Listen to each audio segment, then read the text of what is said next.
I signed the papers because it was my sister asking, and sisters don't steal from you. It was a Tuesday afternoon, 3:42 p.m., and we were sitting at her kitchen island, drinking coffee from chipped mugs. The document was only 6 pages long. I didn't read page 4 carefully enough. She kept tapping her phone while I signed. 2 weeks later, I found out my name was still there but my rights were gone. And that was the moment I realized everything I trusted had already been rearranged without me. I didn't grow up believing people were evil. I grew up believing people were careless at worst, busy at best, and mostly decent if you gave them enough context.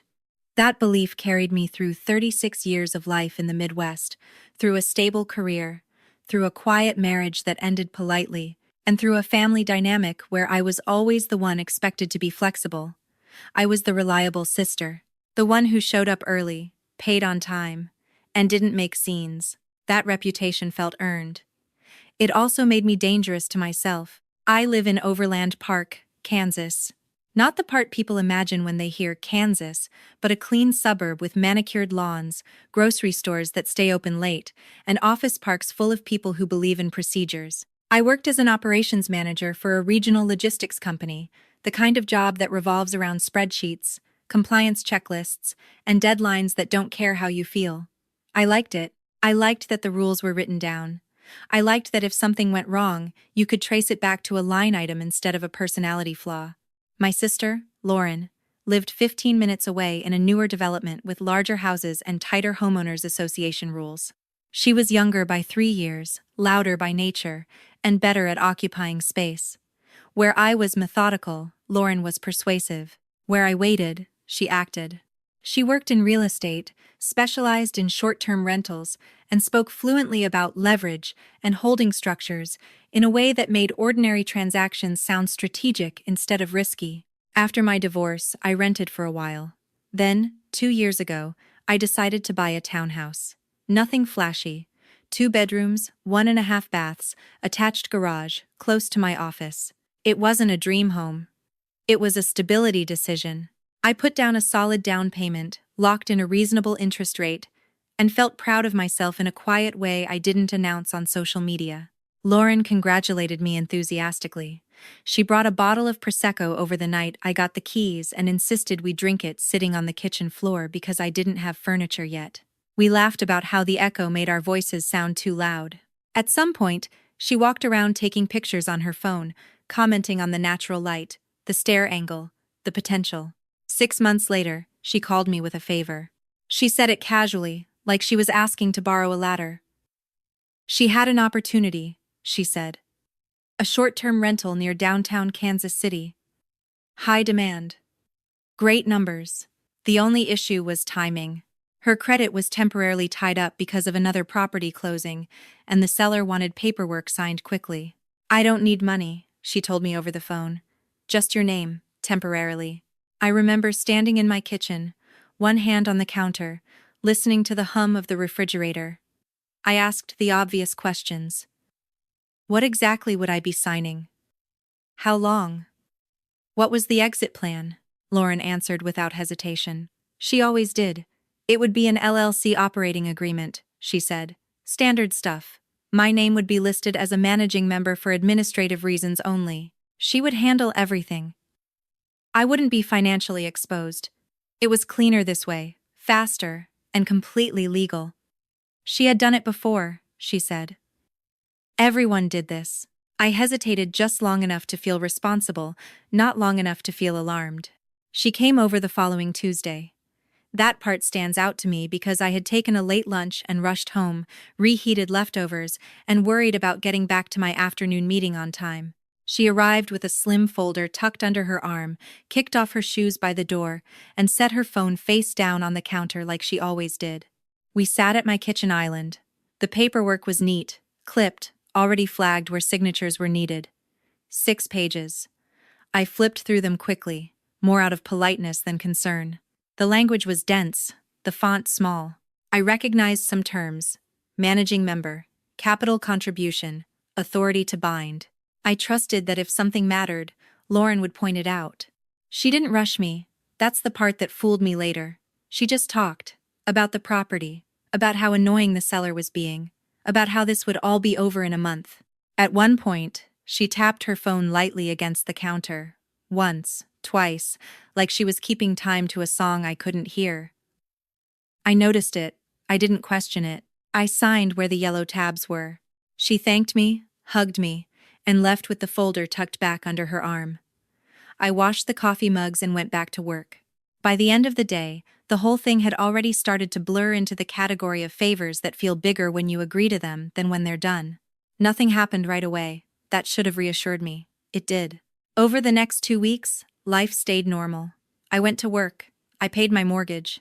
I texted Lauren occasionally about unrelated things, our mom's birthday plans, a show we both hated but kept watching. She didn't mention the property again, which I took as a good sign. If there was nothing to manage, there was nothing to discuss. The first odd thing was an email. It came from a bank I didn't use. The subject line was generic, account update notification. I almost deleted it, assuming it was spam, but something about the sender address looked legitimate. I opened it. It referenced an account number I didn't recognize and an entity name that sounded vaguely familiar.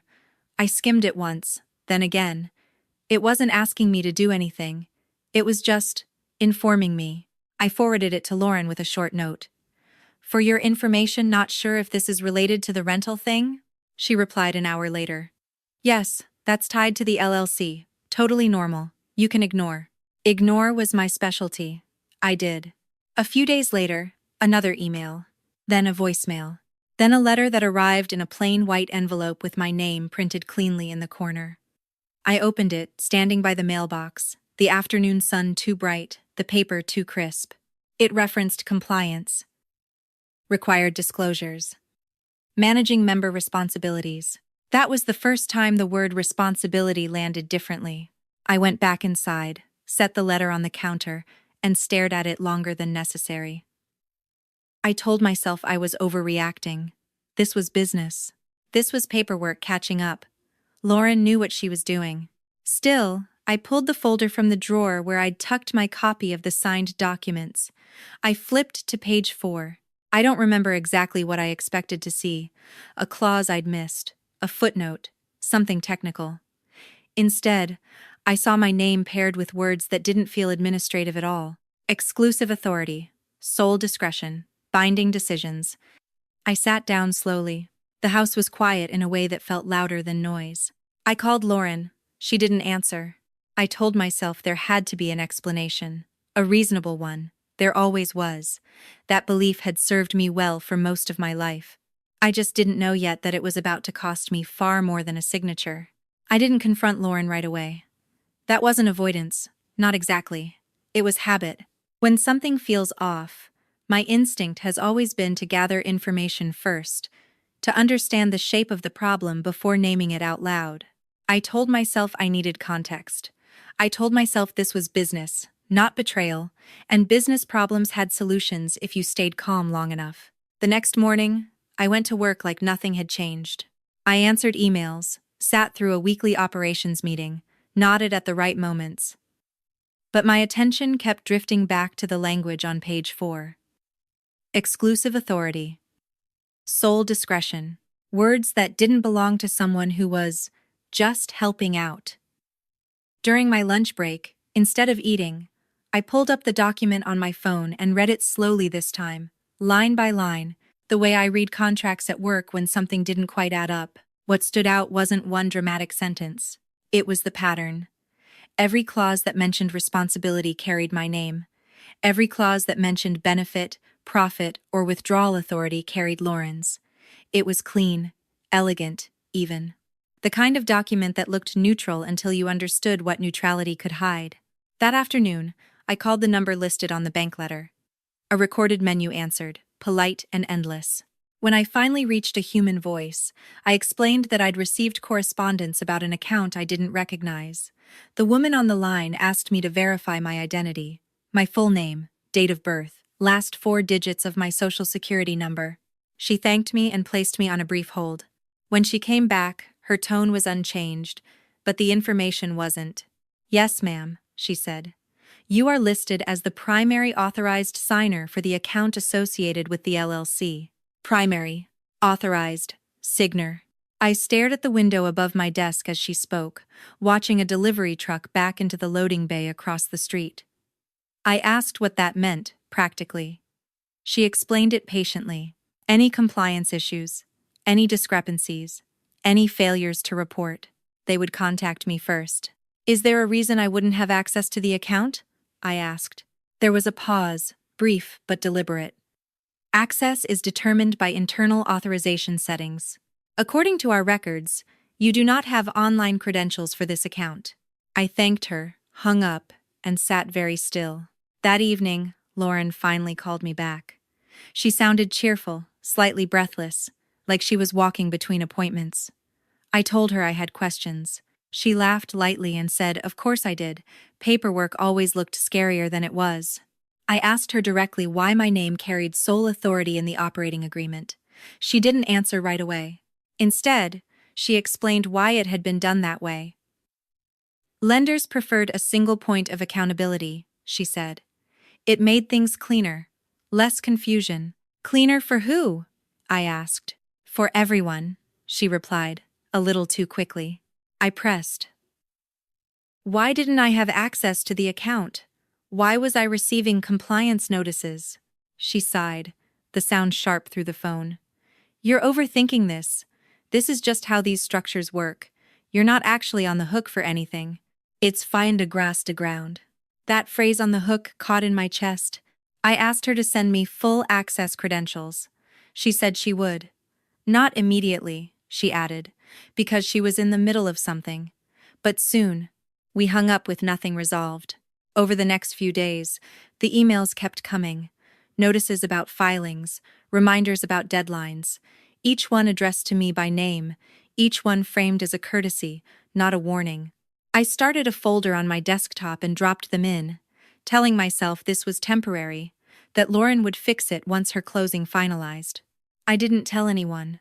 Not my coworkers, not my friends, not even my mother. I didn't want to make it real by saying it out loud. As long as it stayed contained inside me, it felt manageable. The first real shift happened the following week. I was sitting in my car outside the grocery store when my phone rang. The number was unfamiliar but local. I almost let it go to voicemail. Something made me answer. The man on the line introduced himself as a city compliance officer. He was polite, efficient, and clearly accustomed to these conversations. He asked if I was aware of a short-term rental property operating under my authority that had failed a recent safety inspection. I told him I didn't operate a short-term rental. There was a pause. Our records show otherwise. He explained that the property had been cited for multiple violations, fire safety issues, missing documentation. Nothing catastrophic yet, but unresolved. Notices had been sent, deadlines passed. To be clear, I said slowly, you're calling me because my name is on the file. Yes, ma'am. I asked what would happen next. He explained the process. Fines, potential suspension of permits, escalation if non-compliance continued. I hung up and sat there, groceries forgotten, my hands still on the steering wheel. For the first time, the situation felt physical, not abstract, not contractual, real consequences attached to my name. That night, I drove to Lauren's house unannounced. It wasn't dramatic. I didn't slam the door or raise my voice. I just stood on her porch while she fumbled with the lock, clearly surprised to see me. Inside, her house looked like it always did, staged but lived in, neutral colors. A faint smell of citrus cleaner. She poured herself a glass of water and leaned against the counter while I spoke. I told her about the call, about the emails, about page 4. She listened without interrupting, her expression neutral in a way that felt practiced. When I finished, she nodded once and said, "Okay, let me explain." What followed wasn't an apology. It was a justification. She explained that things had gotten complicated, that the property wasn't performing as expected, that there had been delays, issues, unexpected expenses. She said she hadn't wanted to stress me out until she had a handle on it. I asked her why she hadn't told me sooner. She said, "Because you would have panicked." That stung more than I expected. I asked her to remove my name. She said it wasn't that simple. There were processes, timelines, paperwork. She said she was working on it. I asked for a timeline. She didn't give me one. Instead, she said something that shifted everything. She said, "You agreed to this. You signed." The room felt smaller after that. I went home and slept poorly. The next morning, I called a lawyer. Not because I wanted to escalate, but because I needed someone to translate what I was seeing into plain language. I chose a small firm in town, the kind that handled boring, practical matters. The consultation was brief, efficient. The attorney read the operating agreement quietly, flipping pages without comment. When she finished, she looked up at me. "You are the responsible party," she said. "Legally." I asked what that meant in the worst-case scenario. She answered without drama. "Fines, liability, potential civil exposure if something went wrong at the property." I asked if Lauren had done anything illegal. She shook her head. "No, she did something strategic." That word landed heavier than any accusation. I drove home afterward with the radio off, my thoughts loud and unhelpful.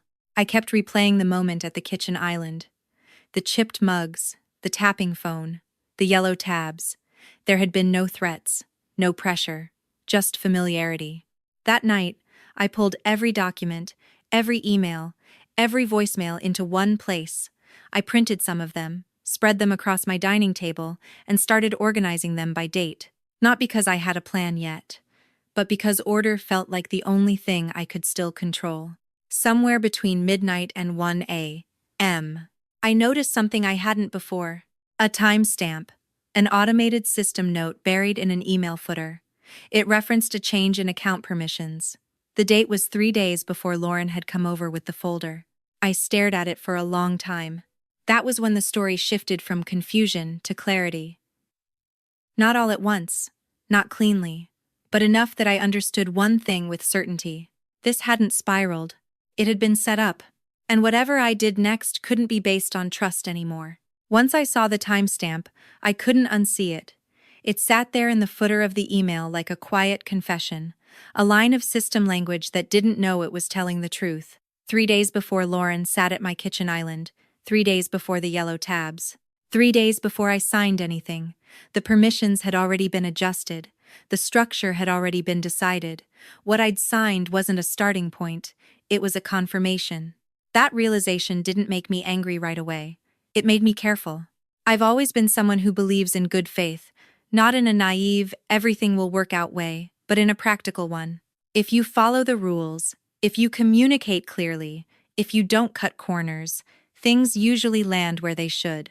That belief had shaped how I lived, how I worked, how I handled conflict. It had also shaped how I saw my sister. Lauren and I grew up in the same house, but we learned different lessons. I learned that being steady made you trustworthy. Lauren learned that being decisive made you powerful. Neither of us were wrong, but power and trust don't play by the same rules. When we were kids, she was the one who talked our way out of trouble. I was the one who made sure there was no trouble to begin with. Teachers praised her confidence and praised my reliability. Our parents joked that together we made one functional adult. It was said lightly, affectionately. I never questioned the implication that I was the supporting half. That dynamic followed us into adulthood in ways I didn't examine closely enough. When Lauren talked about her deals, her strategies, her structures, I listened the way you listen to someone speaking a different professional language. I didn't challenge her. Not because I thought she was smarter, but because I thought our roles were clear. She moved fast. I kept things grounded. Looking back, that division of labor was convenient for both of us. Until it wasn't. After finding the timestamp, I didn't call her. I didn't confront her. I didn't even tell my lawyer what I'd found. I needed to understand the full shape of what had been done before I decided how to respond. That was my instinct kicking in again, for better or worse. At work, I started paying closer attention to how systems documented change. It wasn't unusual for me. Process audits were part of my job. But this time, the lens was personal. I noticed how every action left a trail, how every adjustment created a record somewhere, even if it was buried or automated or written in language meant to be skimmed past. That night, I logged into the state's business entity portal. I'd never had a reason to before. I searched the LLC by name. It came up immediately. Active, in good standing. My name listed prominently, right where it shouldn't have been. I clicked through the filings. Amendments, annual reports, a formation document dated a week before Lauren had asked for my help. My name was already there. The room felt colder. I checked the thermostat. It hadn't changed. I printed everything. Not because I was planning something specific yet, but because holding paper felt different than staring at a screen. Paper made it real. Paper also made it harder to ignore. I started a timeline on a legal pad. Dates on the left, events on the right, calls, emails, filings. Each line tightened the picture. This hadn't been a favor that went sideways.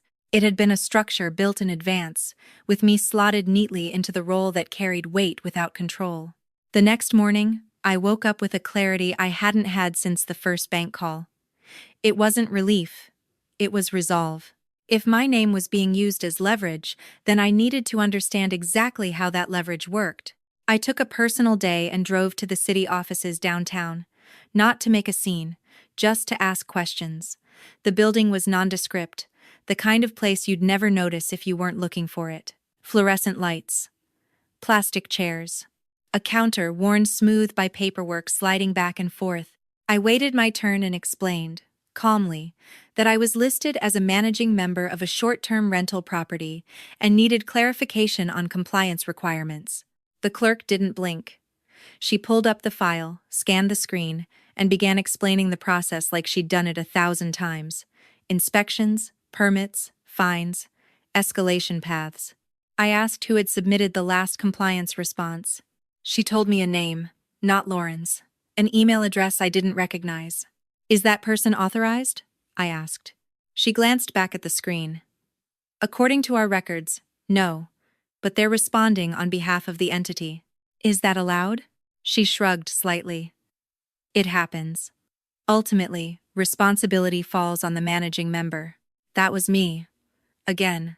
I thanked her and left, my questions answered and multiplied at the same time. On the drive home, I thought about the version of myself from a month ago, the one who believed that clarity prevented conflict, the one who thought trust was neutral.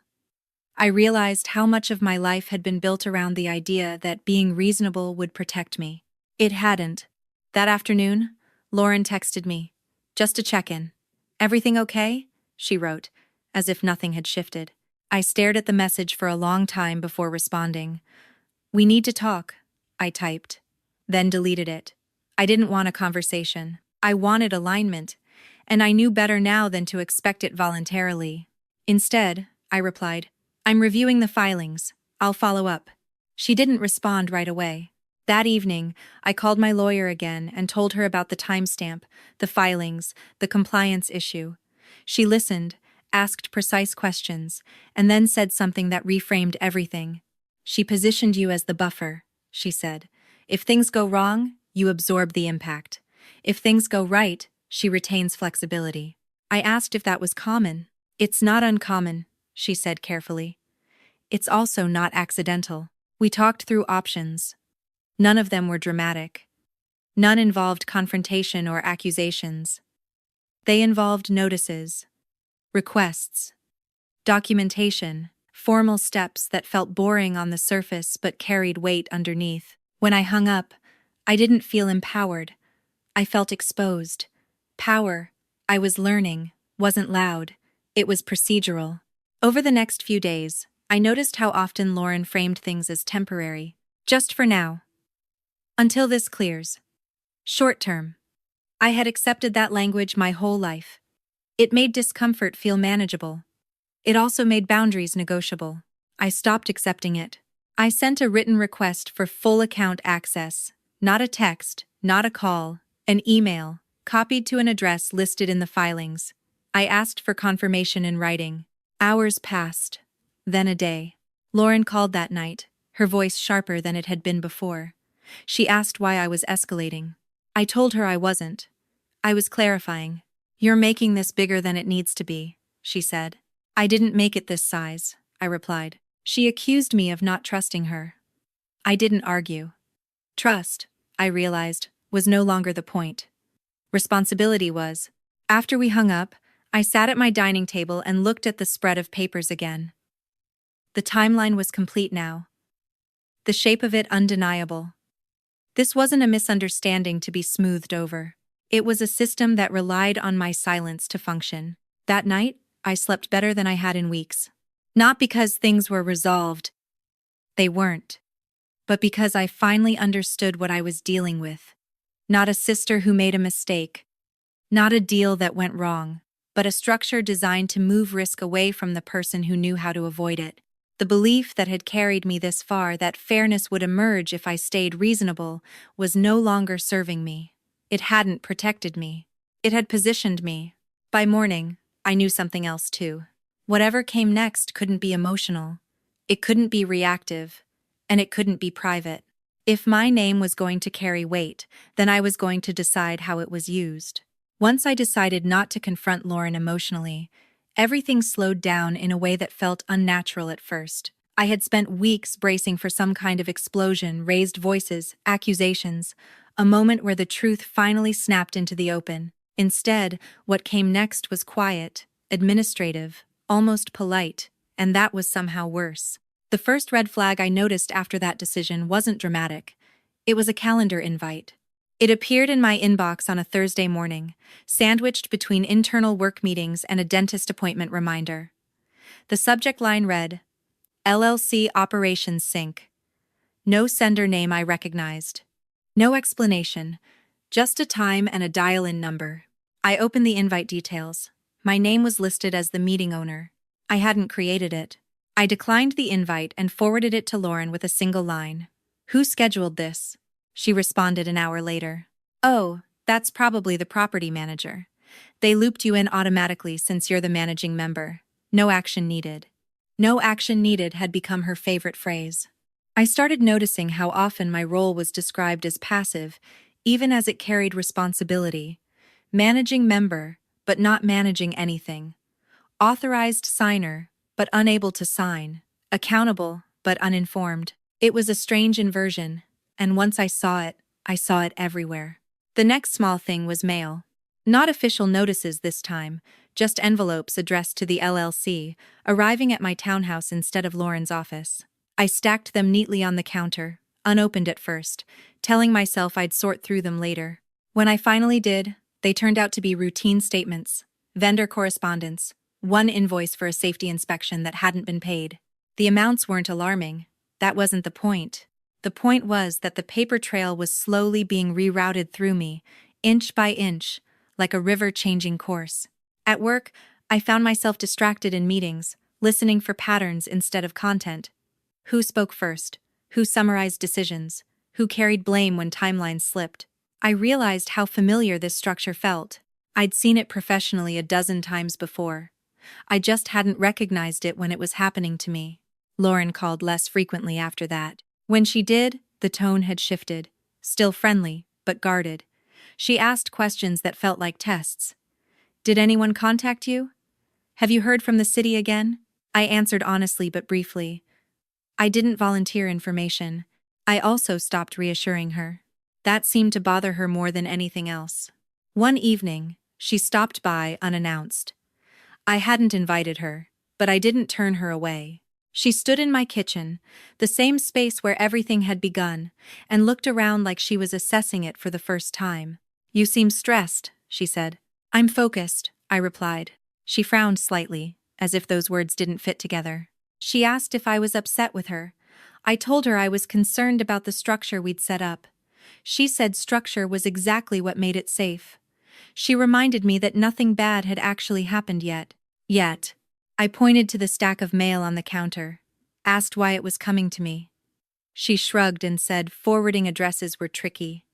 I asked why someone else was responding to compliance notices under my name. She said it was just an assistant, helping move things along. Every answer was plausible. None of them resolved the underlying issue. She left after 20 minutes, promising again that everything would be sorted soon. I watched her walk to her car, the way she always did, confident, unhurried, like someone who believed time was on her side. The next red flag arrived 2 days later, buried in an online portal I checked almost out of habit. There was a new filing listed, a minor amendment, I clicked it open and scanned the page. It adjusted internal voting thresholds. My name was still there. My authority, however, had been diluted. Not eliminated, just softened, shared, in theory. Functionally irrelevant. I didn't remember signing anything like that. I checked the signature line. It wasn't mine. It didn't need to be. The amendment fell under operational changes that could be enacted by majority interest. Lauren held the majority interest. I sat back in my chair and let that settle. This was the version of harm that didn't announce itself. No confrontation, no theft in the traditional sense. Just quiet rearrangement. That night, I wrote everything down again. Not the timeline this time, but the feelings I'd been suppressing. The constant low-level vigilance. The way my stomach tightened every time my phone buzzed. The exhaustion of being technically responsible for something I couldn't influence. I realized how much energy I'd spent trying to remain reasonable. The following week, the city called again. This time, it wasn't a courtesy reminder, it was a formal notice. Still calm, still professional, but firmer. Deadlines had been missed. Fines would be assessed. I asked who had been contacted previously. The officer listed email addresses. None of them were mine. I asked why I wasn't copied. "You're listed as the responsible party," he said, "but not as the primary contact." I closed my eyes for a moment after hanging up. This was the part no one warns you about. The gap between responsibility and control. The way it wears you down slowly, not through crisis, but through accumulation. Lauren texted me later that day. "Heard the city is being annoying again. Don't worry, I'm handling it." I didn't respond. That silence was new. And it wasn't accidental. A few nights later, I sat on my couch scrolling through old photos on my phone.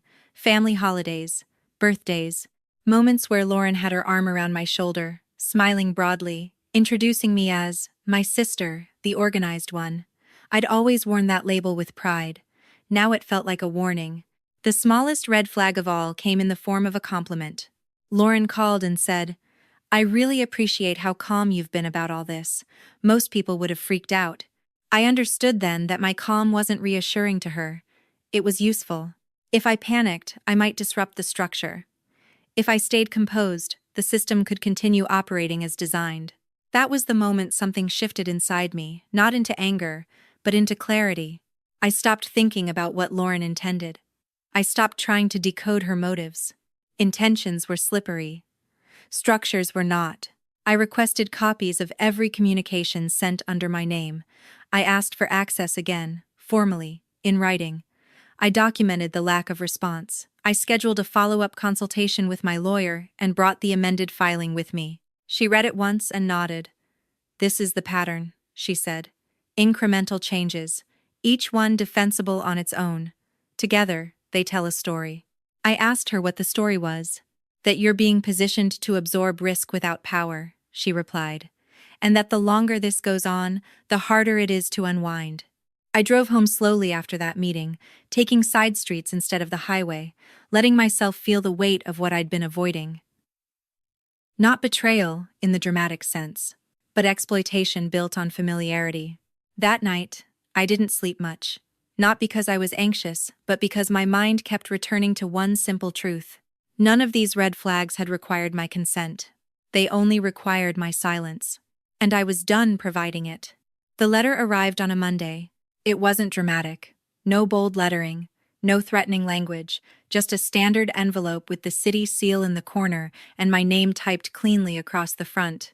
I almost set it aside with the rest of the mail, but something about the weight of it made me open it immediately, standing there by the door with my keys still in my hand.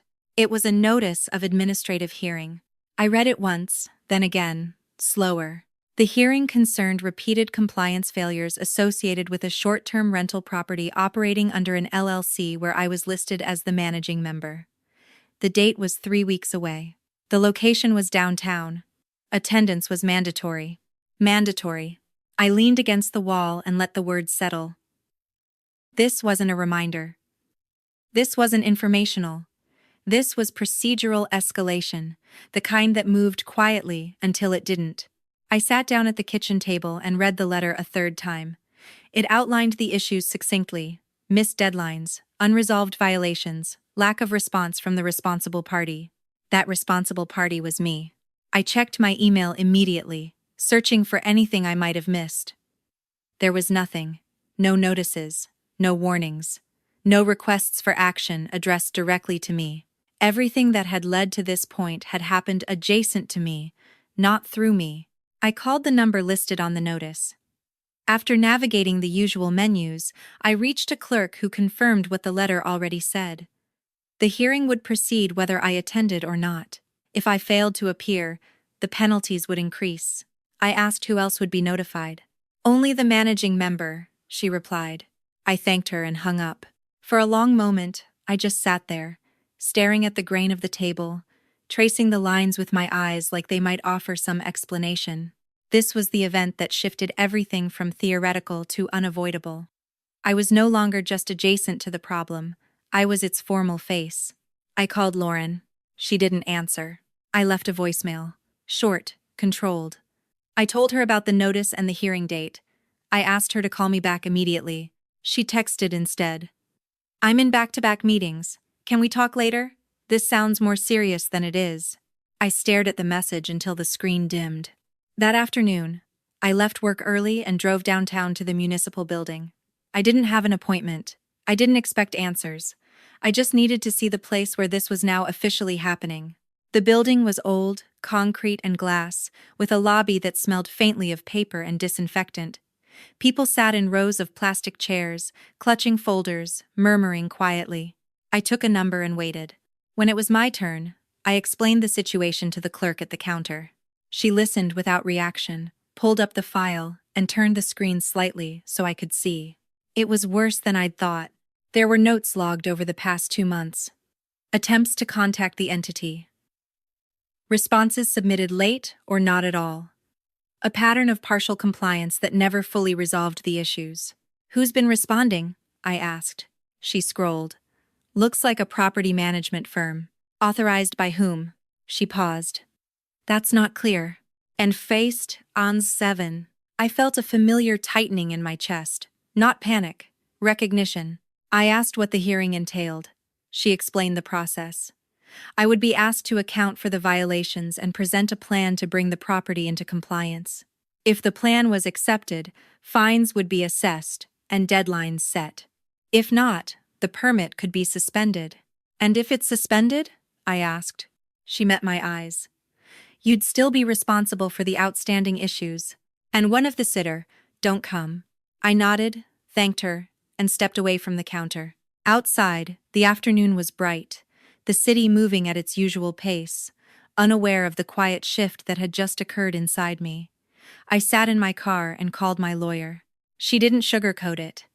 This is the point where you need to decide whether you're going to keep absorbing this or interrupt it.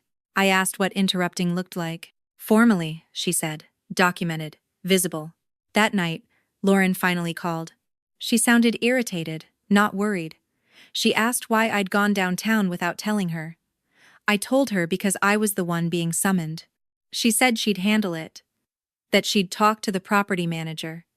That these things happened all the time. She said hearings were routine. Then why am I the only one required to attend? I asked. She hesitated. Just for a second. You're overreacting, she said. This is just process. That word again, process. The thing I'd always trusted. The thing now being used to corner me. I told her I needed full access to the account and all correspondence immediately. I told her I needed to understand what had been submitted under my name. She bristled. She said I was making it adversarial. She said I was acting like she'd done something wrong. I'm acting like my name is on the line, I replied. The call ended without resolution. The next day, I requested records from the city, public documents, filings, correspondence. It was all available, it turned out, if you knew where to look. It took time, forms, waiting, but nothing stopped me from accessing it. What I received was a digital folder full of quiet decisions. Emails sent from accounts I didn't recognize, signed with my name. Responses submitted late, sometimes incomplete. Promises of corrective action that never materialized. I felt a cold clarity settle over me. This wasn't just negligence. It was delegation without consent. My identity used as insulation. I printed everything. That evening, I sat at my table again, the papers spread out like evidence. I wasn't angry. Not yet. I was focused. This was the moment I'd been moving toward without knowing it. The moment where the situation demanded more than patience. I drafted an email to Lauren. Not emotional, not accusatory, just factual. I referenced the hearing, the filings, the lack of access. I requested immediate transfer of authority or removal of my name. I copied my lawyer. I didn't send it right away. I read it twice, then once more. When I finally pressed send, I felt something loosen inside me. Not relief, alignment. The hearing notice sat folded on the table, a quiet reminder of what was at stake. I understood now that this wasn't about fixing a mistake. It was about deciding whether I would continue to be the easiest solution to someone else's problem. 3 weeks suddenly felt very close. And for the first time since this began, I wasn't waiting for Lauren to act. I was preparing to be seen. The days after I sent the email moved differently. Not faster, not slower, just heavier. Lauren didn't respond right away. That, in itself, wasn't unusual. She was good at creating space when it benefited her. What felt different was the silence on every other channel. No casual texts, no memes, no check-ins. It was as if the relationship had been put on hold, suspended like a call that never disconnects but never resumes either. I kept going to work. I kept making dinner. I kept answering emails that had nothing to do with me personally. On the surface, nothing had changed. Internally, everything had. The first time I felt it physically was in the shower. I stood there longer than usual, the water running hot, staring at the tile. My thoughts weren't racing. They were flat, organized, almost clinical. I wasn't scared. I wasn't angry. I felt emptied out in a way that left room for something else, something colder and steadier. That was new. 2 days after the email, a reply finally came. Not from Lauren, from her assistant. It was brief, polite. It acknowledged receipt of my message and said Lauren was reviewing the situation and would follow up soon. No mention of the hearing, no mention of access, no apology. I forwarded it to my lawyer without comment. That afternoon, I received another email from the city. This one confirmed my attendance at the hearing and included a list of documents I was expected to bring. Proof of ownership, proof of compliance, proof of corrective action. Each item on the list landed like a small weight added to my chest. Not crushing, accumulative. I printed the list and laid it beside the other papers on my table. The stack had grown thick enough to feel ridiculous. If someone had walked in, it would have looked like I was preparing for a trial. In a way, I was. That night, Lauren called. Her voice sounded controlled, almost formal. She said she'd been meaning to talk to me. She said things had gotten more complicated than she'd anticipated. She said she felt blindsided by how I'd handled things. I needed to protect myself, I said. That email made it seem like you don't trust me, she replied. I didn't answer right away. Not because I didn't know what to say, but because I realized the conversation had shifted into a familiar pattern. Her feelings, her framing, her discomfort. This isn't about trust anymore, I said finally. It's about responsibility. She accused me of escalating, of making something internal external, of involving lawyers unnecessarily. I listened. I didn't interrupt. When she finished, I said something that surprised both of us. I'm not asking for reassurance. I'm asking for authority to match my liability. There was a pause on the line. A long one. She said she needed time to think. I hung up and sat in the dark living room, the only light coming from the street lamp outside. I felt strangely calm, like I'd stepped out of a storm and into a different kind of weather. The next morning, I took another personal day and drove back downtown. Not to the clerk this time, but to the records office. I requested certified copies of everything related to the LLC. Every filing, every amendment, every note. The woman behind the counter didn't ask why. She just handed me a form and told me the fee. I paid it without hesitation. While I waited, I watched people come and go. Some looked nervous, some annoyed, Some resigned. No one looked surprised. That struck me. This place existed because things like this happened all the time. I picked up the records later that afternoon and spread them across my table at home. I didn't read them immediately. I made tea. I sat down. I took a breath. Then I started. The pattern was undeniable now. Decisions made quickly. Adjustments logged quietly. Authority shifted incrementally, each step defensible. Together, devastating. There it was again. That feeling of something going quiet inside me. Not numbness. Focus. That evening, Lauren sent another message. This one longer. She acknowledged that the structure hadn't worked the way she'd intended. She said she was willing to discuss changes after the hearing. She said right now wasn't the best time to rock the boat. End quote. I stared at the phrase. The boat was already moving.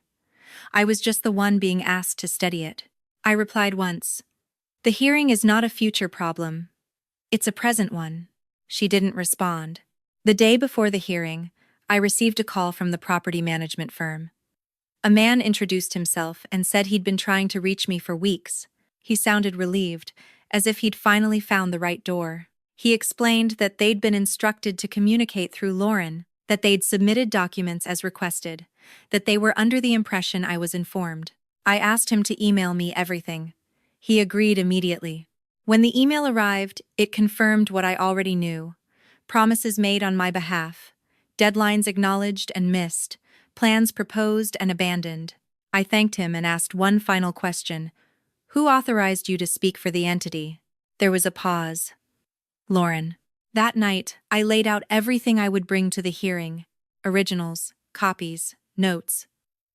I wasn't sure what mattered yet, but I wasn't going in unprepared. I slept poorly, not from anxiety, but from alertness. My mind stayed just below the surface, running through contingencies. Not worst-case scenarios, just realities. The morning of the hearing, I dressed simply, neutral colors, nothing that drew attention. I arrived early and sat in the waiting area, my folder on my lap. Around me, other people waited. Some whispered to companions. Some stared at their phones. I sat quietly and observed. When my name was called, I stood and walked into the room. It wasn't dramatic. A long table, a few officials, a recorder, no jury, no raised voices, just process, finally directed at the right person. They asked me to explain the violations. I did, calmly, factually. I explained what I knew and what I didn't. I explained when I'd learned certain things. I explained what authority I had and what I lacked. They asked why the issues hadn't been resolved sooner. I told the truth. I didn't have access. There was a murmur at the table. Not outrage, interest. They asked for documentation. I provided it. Not all of it. Just enough. The hearing lasted 40 minutes. When it ended, the chair thanked me for my cooperation and said they would be in touch with next steps. I walked out of the building and stood on the steps for a moment, blinking in the sunlight.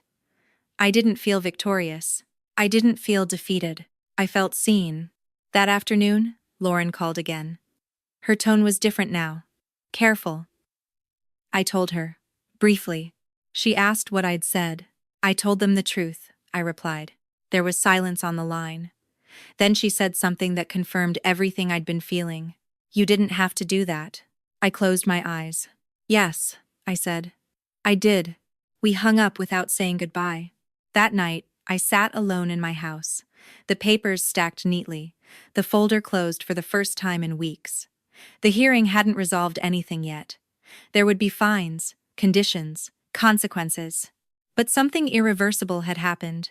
I was no longer invisible in a system designed to use me quietly. The part of me that had believed staying reasonable would keep me safe had finally gone silent. In its place was something steadier. And whatever came next, I would meet it awake. The email from the city arrived 3 days after the hearing. I was at my desk at work, halfway through reconciling a shipment discrepancy, when the notification slid onto my screen. The subject line was neutral, almost polite. Post-hearing. Follow-up. I didn't open it right away. I finished what I was doing first, saved the file, and closed out my system like I always did. Old habits die hard. Then I opened the email. It wasn't a verdict. It wasn't even a decision. It was a summary. The city thanked me for my cooperation, outlined the violations discussed, and attached a detailed record of communications related to the property: dates, times, senders, recipients, an audit trail. That was the phrase that caught my attention. Audit trail. I forwarded the email to my personal account and printed the attachment as soon as I got home. Page after page of logs, all automatically generated. No emotion, no interpretation, just data. And in that data, everything I needed was already there. Emails sent on my behalf from addresses that weren't mine. Documents uploaded under my name from IP addresses I'd never used. Responses submitted during hours I was at work, in meetings, nowhere near a keyboard. None of it was hidden. It didn't need to be. The system had simply assumed I was who the filings said I was. I sat at my table and started highlighting. Not everything, just patterns, repeated senders, consistent delays, the same assistant's email address popping up again and again, always just past the deadline, always apologetic, always promising resolution. What struck me wasn't how sloppy it was how methodical. Someone had been managing appearances, not outcomes. I cross-referenced the timestamps with my calendar. Work meetings. Commutes. A dentist appointment. A late-night grocery run.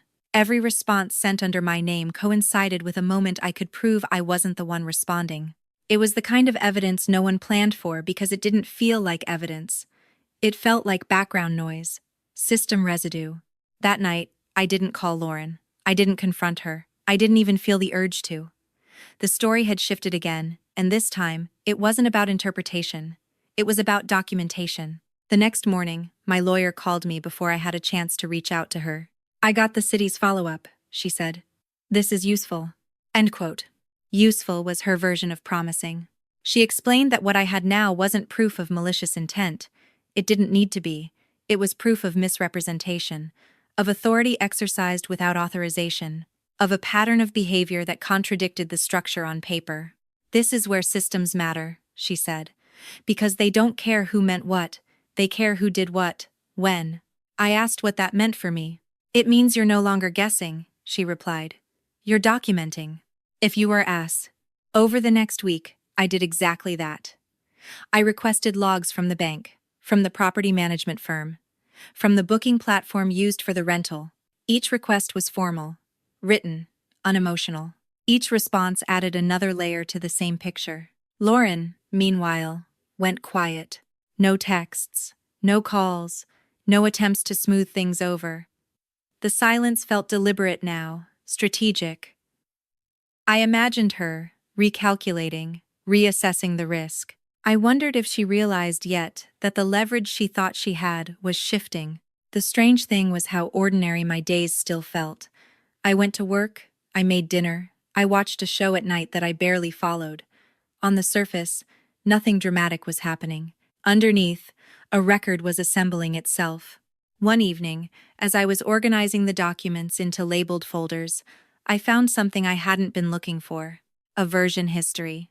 It was buried in the metadata of a document submitted to the city months earlier, a compliance response drafted, edited, and re-uploaded several times. Each edit logged, each save recorded. The name attached to the edits wasn't mine. It was Lauren's.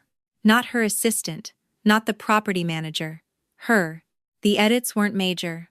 A sentence softened, a deadline extended, a phrase adjusted to sound more reassuring. But the presence of her name there, in that context, mattered. I leaned back in my chair and stared at the screen. This was the detail she hadn't accounted for.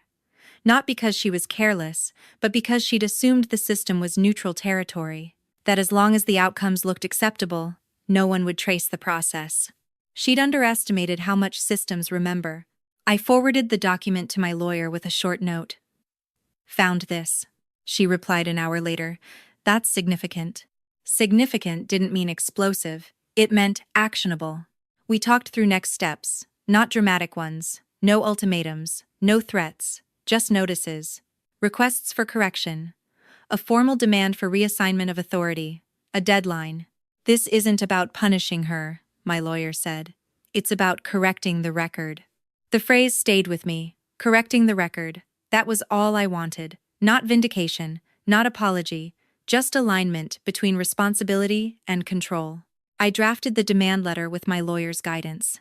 It laid out the facts plainly: the audit trail, the misrepresentations, the risk exposure. It requested immediate transfer of authority or removal of my name from the entity, along with indemnification for actions taken without my consent.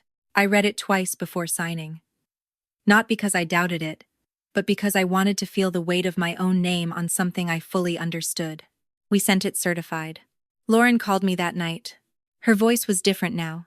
Quieter. Less performative. She asked why I was doing this. "I'm not doing anything," I said. "I'm responding." She accused me of trying to ruin her. I didn't argue. I told her this wasn't about outcomes for her. It was about exposure for me. She said she never intended for it to go this far. I believed her. That didn't change anything. "What do you want?" she asked. I told her. Authority or removal. In writing. By the deadline. She said she needed to think. The deadline came and went without a response. Instead, something else happened. The bank reached out. They'd received an internal alert, triggered by the audit trail review. There were discrepancies, they said. Authorization conflicts. They needed clarification. I scheduled a call. On that call, I explained everything again. Calmly, factually. I provided documentation. I answered questions. At the end of the call, the representative thanked me and said they would restrict account activity pending resolution. Restrict. I hung up and sat quietly for a moment. Lauren called me 20 minutes later. She was angry this time. Not defensive, not dismissive, angry. She said I'd blindsided her, that I'd gone behind her back, that I'd jeopardized deals. I listened until she ran out of words. "I didn't go behind your back," I said. "I stepped out from in front of you." There was a sharp inhale on the line. "You're doing this on purpose," she said. "Yes," I replied. "I am. It's not unfirsted." We ended the call without resolution, but something had changed. Not emotionally, structurally. The following days brought a flurry of activity. Emails, requests, revisions. Lauren's assistant reached out asking for documents. The property management firm asked who they should now report to. The city sent a notice acknowledging receipt of corrective plans. I stayed consistent.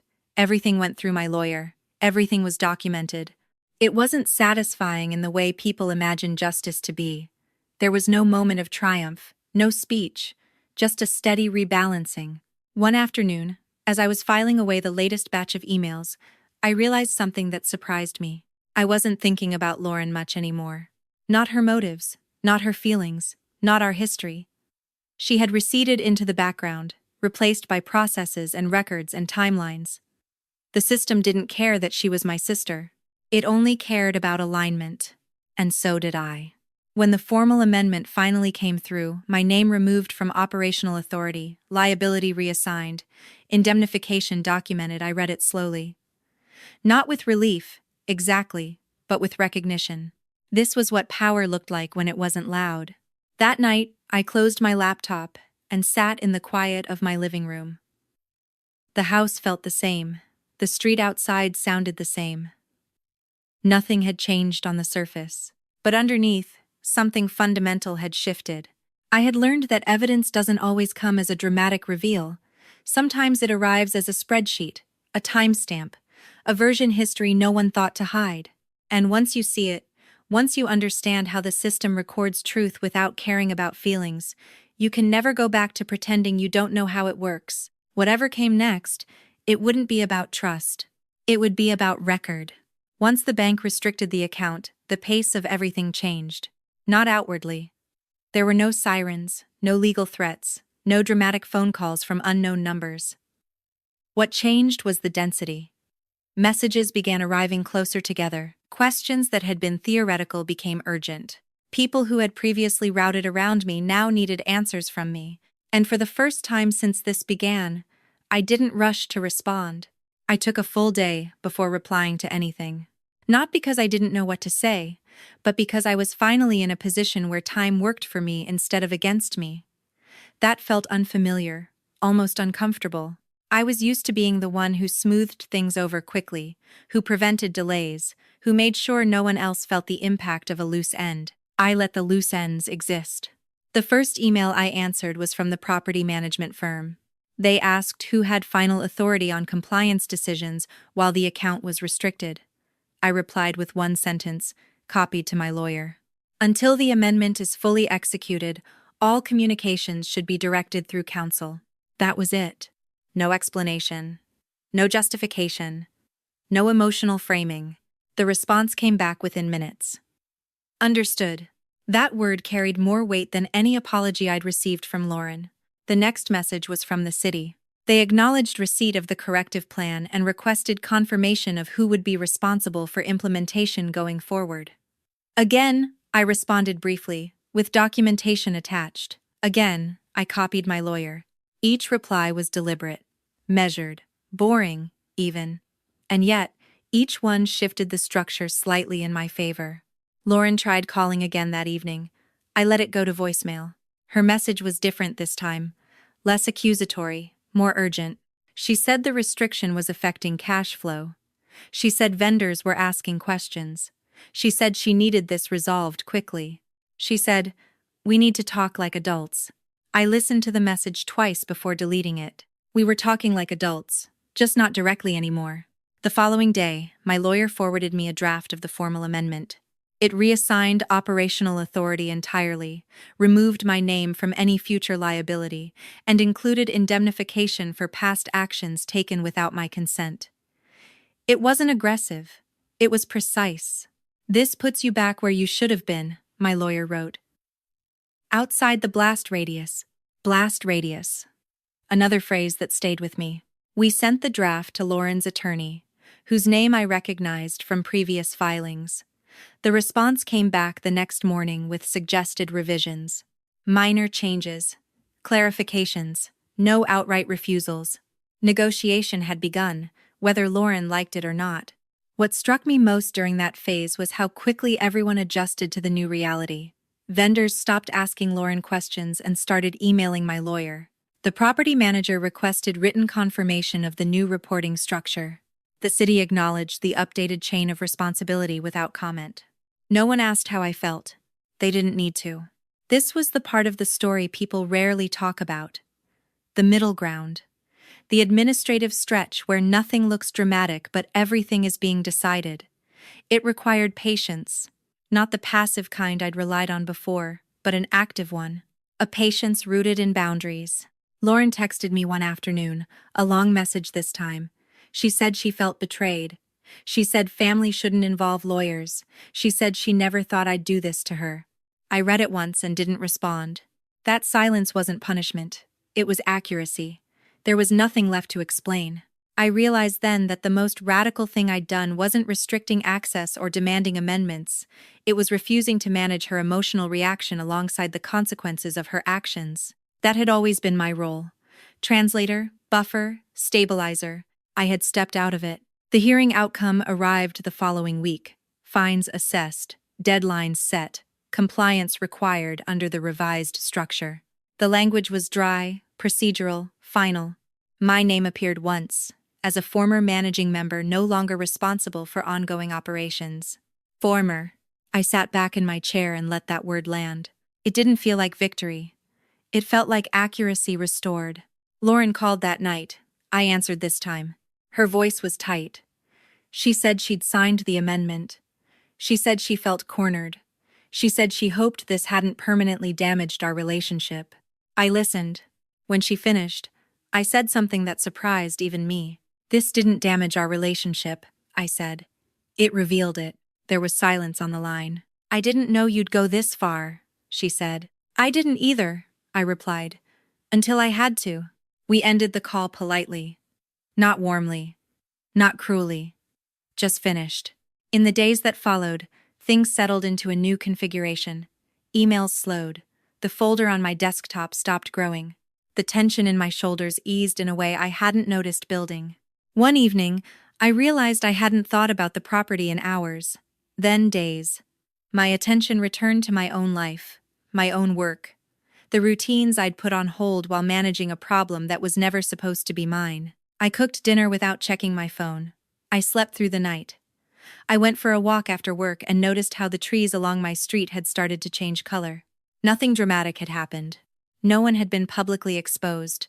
No truth had been shouted from rooftops. But the balance had shifted. The system now reflected reality instead of obscuring it. I understood then that this was my response. Not disappearing, not forgiving prematurely, not exploding. Engaging the structure until it could no longer pretend I wasn't there. This wasn't revenge. It was alignment. And for the first time since I'd signed those 6 pages at my kitchen island, my name meant exactly what it was supposed to mean. Nothing more. Nothing less. After the amendment was finalized, the world didn't pause to acknowledge it. There was no moment where everything stopped and reset. No clean break. What followed was quieter and more disorienting. The slow realization that the system had already moved on. Emails that once included my name stopped doing so. New threads appeared without me copied. Decisions were made and executed without my awareness. And for the first time, that absence felt correct instead of threatening. I hadn't been erased. I had been released. At work, I noticed how quickly my focus returned to things that actually belonged to me. I caught errors in reports that I would have missed a month earlier. I contributed to meetings without feeling distracted. My manager commented casually that I seemed more present lately. I smiled and agreed, though I didn't explain why. Presence had been a luxury I couldn't afford when my name was carrying someone else's risk. Lauren, meanwhile, struggled with the adjustment. Not in any visible way. There were no public missteps, no dramatic fallout, but the friction showed up in the margins. Vendors questioned delays. The property manager requested additional approvals. The bank flagged transactions more frequently now that the structure was being watched more closely. None of that was my problem anymore. That was the hardest part to internalize. Not because I wanted to help, but because I had been conditioned to smooth transitions, to step in when something faltered. Resisting that impulse took conscious effort. I had to remind myself that stepping back wasn't cruelty. It was consistency. A week after everything settled, Lauren sent me a short text. "Can we get coffee?" I stared at it longer than necessary. There was a version of me, not that long ago, who would have said yes immediately. Who would have seen it as a chance to repair, to reassure, to return things to a version of normal that felt familiar, even if it wasn't healthy. I typed, deleted, and retyped my response before settling on something simple. "I'm not ready for that." She didn't reply. That boundary felt heavier than any legal document I'd signed, not because it was dramatic, but because it was irreversible in a way the paperwork wasn't. It marked a shift in how I understood responsibility not just for actions, but for access. The weeks that followed were defined by small recalibrations. I updated my financial records. I closed out folders that no longer needed monitoring. I unsubscribed from alerts I'd set during the height of the situation. Each action felt like exhaling after holding my breath for too long. One evening, I sat at my dining table and opened the legal pad I'd used to track the timeline. I flipped through the pages slowly. Dates, notes, underlined phrases, the story of how something had been built around me without my awareness. I realized how methodical I'd been, even under stress, how much energy it had taken to remain composed while everything shifted beneath me, and how little of that work anyone else had seen. That was fine. I didn't need witnesses, I needed resolution. Lauren didn't reach out again for a while. When she did, it wasn't about the property. It was about our mother's birthday plans. A group text, neutral and logistical. I responded with the same tone.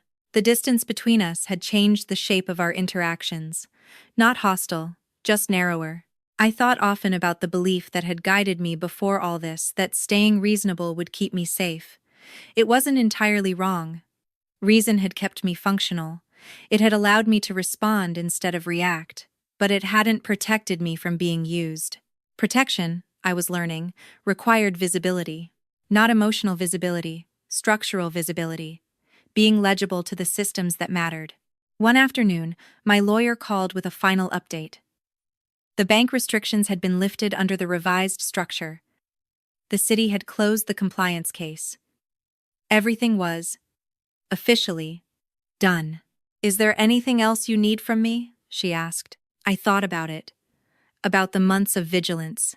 About the way my life had bent around a problem that shouldn't have existed. No, I said.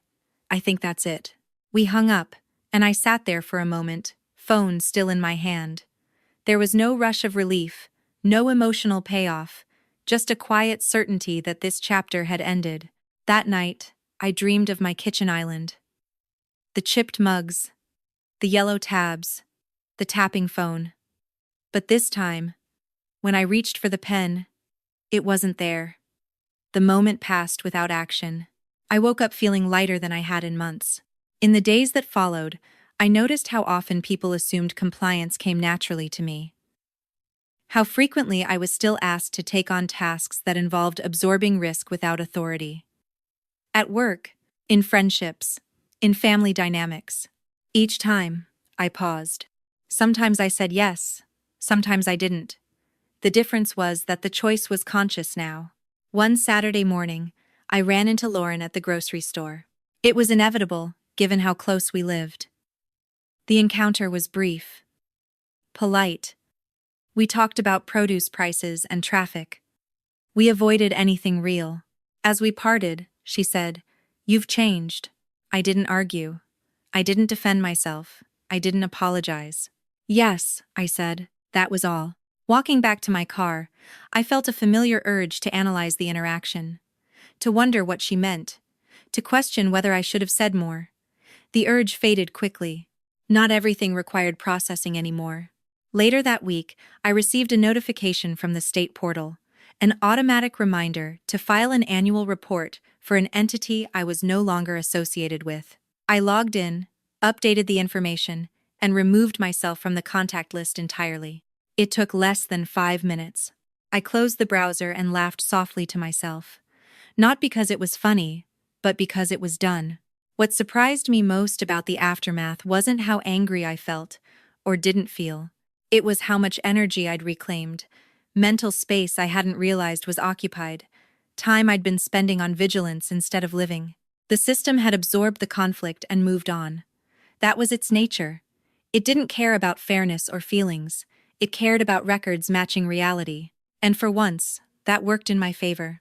I understood now that the most effective response I'd chosen wasn't confrontation. It wasn't forgiveness. It wasn't silence, either. It was insisting that my name only appear where my consent existed. That lesson settled into me slowly, deeply.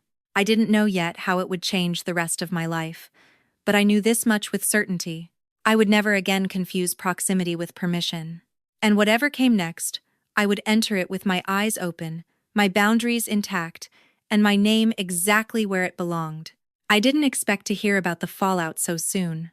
That was the mistake I kept making, assuming consequences followed emotion, or timing, or some kind of moral arc. In reality, they followed exposure. Once the structure was visible, it didn't need my involvement anymore. It began to correct itself. The first sign came indirectly, through someone who had nothing to do with our family. I was finishing a late afternoon meeting at work when my phone buzzed with a text from an unfamiliar number. The message was cautious, almost apologetic. "Hi, this is Mark from Silverline Property Management. We spoke briefly a few weeks ago. I wanted to confirm, are you no longer associated with the downtown rental?" I stared at the screen for a moment before replying. "Correct. Please direct all future inquiries to counsel listed in the amended filing," he responded almost immediately. "Thank you. That explains a lot." That last line stayed with me. Later that evening, my lawyer forwarded me an email she'd received earlier that day. It was from the same firm. The tone was professional but strained. They were requesting clarification on several past submissions made under my name. Apparently, the city had asked questions after reviewing the updated compliance materials. Not accusations, questions. Questions were dangerous. I closed the email and set my phone down. For the first time, I felt something close to anticipation, not satisfaction, not vindication, just awareness. The system was doing what systems do when records don't align. 2 days later, Lauren called. I almost didn't answer, not out of avoidance, but because I sensed that whatever this was, it wouldn't be a conversation I could manage or fix. Still, I picked up. She didn't bother with pleasantries. They're auditing, she said. I waited. The city, she clarified. They want explanations for past filings. They're asking about authorization. I pictured the audit trail again. The timestamps, the version histories, the quiet persistence of data. What are you telling them? I asked. That it was a misunderstanding, she replied. That things were handled internally. I said nothing. They're asking why you weren't informed, she continued. Why responses were submitted without your knowledge. There it was. The question she couldn't answer without implicating herself. I told them I thought you were aware, she said. And? I asked. They asked for proof. I closed my eyes. This was the moment I'd been bracing for, without realizing it. Not because I wanted it to happen, but because it was inevitable once the structure stopped protecting her.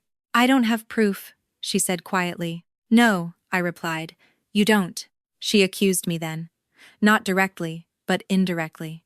She said the situation had escalated unnecessarily. She said things would have stayed manageable if I hadn't involved outside parties. I let her talk. I didn't interrupt. When she finished, I said one sentence. The outside parties were already involved. I just stopped shielding you from them. She went quiet. They're asking for written explanations, she said finally, from everyone listed in the filings. That makes sense, I replied. She asked me what I planned to do. I'm not planning anything, I said. I already responded. She knew what that meant. The call ended without resolution, but something had shifted again. This time, it wasn't inside me. It was around her. Over the next week, pieces of the story reached me through indirect channels. Not gossip, not family chatter, administrative ripples. The property management firm terminated their contract. The bank extended the restriction pending review of historical activity. The city scheduled a secondary compliance review, not a hearing, just a review. Each action was procedural. None of them required my involvement. That was the point. I didn't hear from Lauren during that period. Not once. The silence felt different now. Not strategic, protective. One evening, my mother called. She didn't mention the property. She asked how I was doing.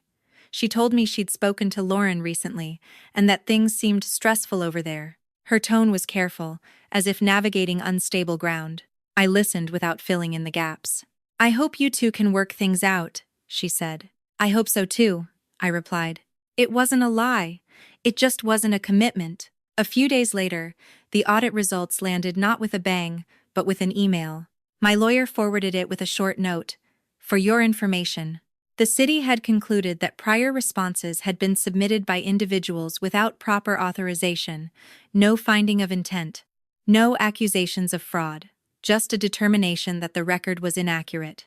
Corrective actions were outlined, fines adjusted, a formal notice issued to the current managing party. My name did not appear anywhere in the document. I read it twice. Lauren called that night. Her voice sounded tired. Not angry. Not defensive, just worn down by friction she could no longer redirect. They're making me refile everything, she said. Every response, every form. That's standard, I replied. They're questioning my judgment, she said. I didn't respond. I didn't think it would turn into this, she added. I know, I said. That was the closest we came to agreement. She didn't apologize. I didn't ask her to. Apologies wouldn't have changed anything now.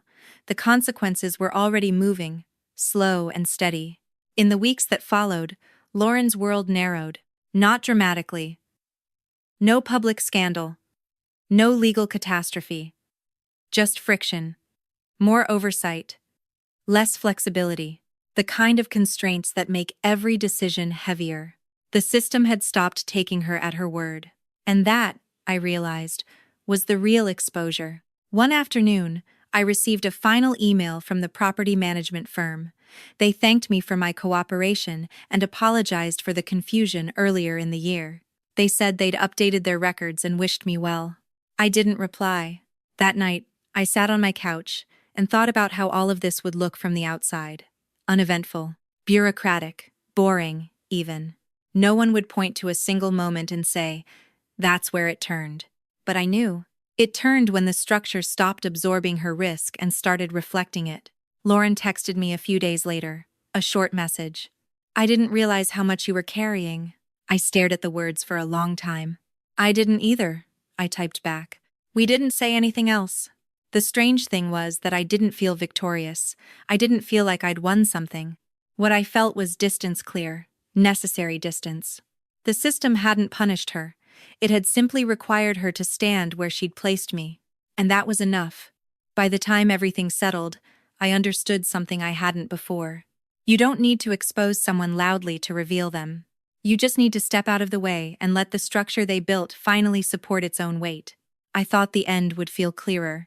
That once the audits finished, once the filings were corrected, once my name disappeared from places it never belonged, there would be a clean emotional resolution, relief, closure, maybe even a sense of justice. What I didn't expect was the unease. Not fear, not regret, something quieter. The discomfort of realizing that the story I'd been telling myself about responsibility, about fairness, about how things break and how they're fixed was incomplete. The audit didn't accuse Lauren of fraud. It didn't label her actions as malicious. It didn't deliver the kind of moral clarity people crave when they talk about accountability. It did something far more unsettling. It showed that everything she'd done existed inside the rules. The filings had been legal, the structure had been valid, the authority had been misused, but not illegally claimed. The system didn't punish intent, it corrected records. There was no villain to point at. No moment where someone was formally declared wrong, just a redistribution of weight. That realization bothered me more than I expected. For weeks afterward, I replayed moments from the beginning. Not the obvious ones, the signing, the emails, the hearing, but the smaller decisions. The pauses where I'd chosen convenience over clarity. The moments where I'd told myself that asking fewer questions was the same as being kind. I started to see how much of my identity had been built around being easy to work with, easy to trust, easy to lean on. I'd worn that as a badge of honor, never considering how easily it could be mistaken for permission. One evening, as I was cleaning out a drawer in my home office, I found the legal pad I'd used to map out the timeline. The first page was dated weeks before the hearing. The handwriting was tight, controlled, careful. I flipped through it slowly. The early entries were tentative. Question marks. Ask Lauren? Probably nothing. Follow up later. The later pages were cleaner. Dates, facts, certainty. I realized then that the transformation hadn't been about standing up to my sister. It had been about standing still long enough to see myself clearly. Lauren and I spoke less after everything settled. When we did, it was surface level. Logistics, family updates, no references to what had happened unless necessary. At first, that distance felt like loss. Then it felt like honesty. One afternoon, months later, she said something that finally clarified the difference between us. We were on the phone discussing holiday plans, our voices careful, when she said, "I just didn't think you'd draw such a hard line." I didn't respond right away. Not because I was offended, but because I was curious. "I didn't think I was drawing one," I said. "I thought I was correcting a mistake." She was quiet for a moment. Then she said, "That's the difference. I saw it as flexible. You saw it as fixed." That was it. Not good versus bad, not right versus wrong, flexible versus fixed. She'd built her life around adaptability, around moving quickly, around bending structures until they worked for her. I'd built mine around stability, around assuming the structures would hold if I respected them. Neither of us had been entirely wrong, but I'd been the one standing underneath when they shifted. After that conversation, I stopped expecting remorse from her. Not because she was incapable of it, but because remorse wasn't the point. The system hadn't required it, and neither did I. The real twist, the one I hadn't anticipated, was that the resolution didn't make me feel safer. It made me feel responsible. Not for Lauren's choices, for my own thresholds. I began noticing how often I'd been giving away authority in small, everyday ways. At work, in friendships, in family dynamics. Agreeing to things without fully understanding them because I trusted the other person's confidence more than my own questions. That trust hadn't been misplaced because people were bad. It had been misplaced because I'd outsourced discernment. Once I saw that, I couldn't unsee it. A few weeks later, my manager asked if I'd be willing to temporarily oversee a project outside my scope. The language was familiar. Just for now, short term, nothing to worry about. I asked for documentation. He looked surprised, not offended, just unaccustomed to the request. We clarified roles, defined authority, set timelines. The project went smoothly. That small moment mattered more to me than the audit ever had. It told me the lesson had stuck. The final conversation with Lauren came unexpectedly. She invited me to coffee one Saturday morning. I hesitated, then agreed. Not because I wanted to revisit the past, but because I wanted to see if the present could hold us without distortion. We sat across from each other in a quiet cafe, the kind with mismatched chairs and chipped mugs that reminded me too much of my own kitchen. She talked about her work. I talked about mine. For a while, it felt almost normal. Then she said, carefully, "Do you regret how it played out?" I thought about the question longer than she probably expected. "No," I said finally, "but I regret how long it took me to notice." She nodded, as if she'd expected that answer. "I don't think I'd do it differently," she said. "I just wish I'd been more honest about what I was asking from you." I believed her. "I wish I'd been more honest about what I was giving," I replied. We sat in silence after that. Not awkward, just full. When we left, we hugged. Not tightly, not performatively, just enough. Walking to my car, I felt the weight of the story settle into something manageable. Not neat, not resolved in the way stories like to be resolved, but integrated. The twist wasn't that my sister had betrayed me. The twist was that no one had taken anything I hadn't already handed over. The system hadn't failed me. It had done exactly what it was designed to do: allocate responsibility according to record. I had failed to check the record. That realization didn't make me smaller. It made me precise. I no longer saw trust as a moral virtue on its own. I saw it as a tool, useful only when paired with clarity. I no longer believed that staying reasonable would protect me. I believed that staying awake would. In the end, the story wasn't about winning or losing. It wasn't about family loyalty or legal accountability. It was about learning the difference between kindness and consent. And once you know that difference, really know it, you don't just protect yourself. You change how you move through everything that comes after. Life didn't announce itself as different after that. It just stopped pulling at me in the same places. The first thing I noticed was how quiet my phone had become. Not empty, just clean. Fewer alerts. Fewer messages that carried urgency without substance. Fewer requests disguised as favors. I hadn't changed my number or blocked anyone. I'd simply stopped responding to things that weren't actually mine to hold. That quiet wasn't loneliness. It was space. I started using it carefully. In the months that followed, I made small, unremarkable decisions that would have felt unnecessary before. I read documents all the way through. I asked who else was listed. I asked what would happen if something went wrong, not as a challenge, but as a baseline question. When someone said, "It's just temporary," I asked for a date. When someone said, "Everyone does it this way," I asked who benefited. Most people didn't mind. Some were surprised. A few were annoyed. None of that was my problem anymore. Lauren and I settled into a version of sisterhood that was thinner but sturdier. We talked about surface things. We showed up to family gatherings. We stood beside each other in photos without leaning. The space between us wasn't hostile. It was accurate. I stopped trying to fill it. Our mother asked once, gently, if everything was truly okay between us. I told her the truth. "It's clearer," I said. She nodded, as if that answered something she'd been wondering about for a long time. Work changed too, though no one could have pointed to a single moment when it did. I was offered a promotion that came with more responsibility and, for the first time, clearly defined authority. I asked questions before accepting. I requested the role description in writing. I negotiated scope. When I signed that contract, I felt something I hadn't felt with the others. Alignment. At home, I reorganized my office. Not because it needed it, but because I wanted the space to reflect who I was now. I shredded old documents I no longer needed. I archived the digital folders and labeled them clearly. I didn't delete them. I didn't need to. They belonged to the past, but they didn't threaten the present. One evening, as I was taking out the trash, I found the chipped coffee mug we'd used that Tuesday afternoon.